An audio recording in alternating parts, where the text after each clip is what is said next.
تشكيل الأهلي المتوقع لمواجهة بيراميدز في مباراة الموسم.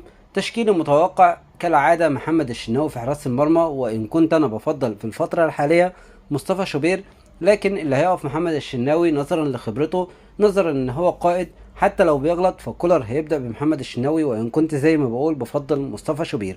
باك يمين عمر كمال، ده الأقرب إن شاء الله، أو ده اللي أتمناه انه يكون اساسي. حتى لو كولر هيلعب بحد تاني انا بتمنى ده، ولازم اتوقع ان عمر كمال هو اللي يلعب باك يمين، لان ده مفتاح لعبنا مع حسين الشحات ان شاء الله. فقلبين الدفاع: رامي ربيعه، محمد عبد المنعم. باك شمال كريم فؤاد. في نص الملعب طبعا بما ان مروان عطيه ممكن يبقى مشغول بالفرح بتاعه شويه، بشوف ان كولر في الحاجات اللي شكل كده ما بيهزرش. الحاجات اللي شبه كده بيدي اللاعب اللي تركيزه حاضر وذهنه حاضر. فبشوف ان هو ممكن يبدا باكرم توفيق في مركز رقم 6، ويلعب بقفشه او ديانج في مركز رقم 8 ناحيه اليمين، ويلعب بامام عاشور 8 ناحيه الشمال. ده الثلاثي اللي في وسط الملعب.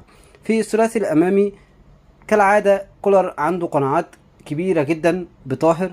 كالعادة طاهر فيه مباريات هينفع فيها في الأدوار الدفاعية، ومفيش أفضل من مباراة بيراميدز، وده بسبب قوة طاهر البدنية، بسبب ان انت محتاج من طاهر الدور الدفاعي، وبالأخص في الجناح الشمال قدام كريم فؤاد يقفل على سواء مصطفى فتحي او محمد الشيبي.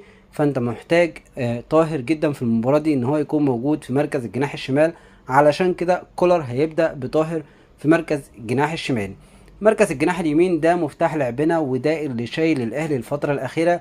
ده افضل لاعب في الاهلي، ده الجناح الوحيد اللي يعتبر في الاهلي في قمة مستواه. حسين الشحات يلعب جناح يمين قدام عمر كمال عبد الواحد، هيصنع الفارق.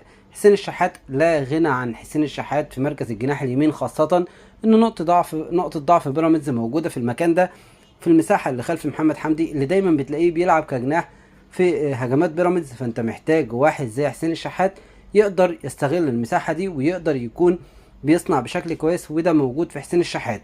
راس حربة لا غنى عن وسام ابو علي. وسام ابو علي هو راس الحربة ان شاء الله.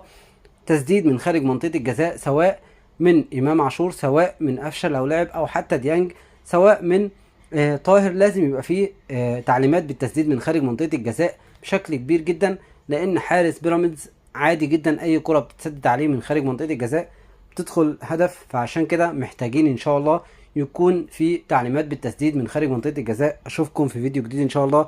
اتمنى يكون معانا دكة باذن الله قوية، يكون فيها رضا سليم وكهربا، يكون فيها لعيبة بتصنع الفارق. ده التشكيل المتوقع بالنسبة لي: ديانج في نص الملعب مع امام عاشور مع اكرم توفيق، وبستبعد مروان عطية نظرا زي ما قلت مستواه مش في افضل حال. كمان حط مع مستوى مروان ان مروان تقريبا فرحه يوم الاربع، فاكيد مش في قمة تركيزه. اشوفكم في فيديو جديد ان شاء الله.